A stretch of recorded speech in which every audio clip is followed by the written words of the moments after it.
I stayed on repeat, scrolling through things I didn't mean. Wish I knew what to delete when everything still sounds like we DIY 一个环境检测盒子，首先上面有CO2检测、湿度、温度、压力检测，还有门池判断检测、光照检测，还有一个点动开关，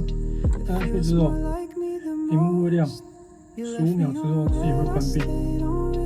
那这个温度为二氧化碳模块的温度，然后屏幕也可以手动关闭，上面的灯号也可以手动打开跟关闭。灯号的反馈是点动开关。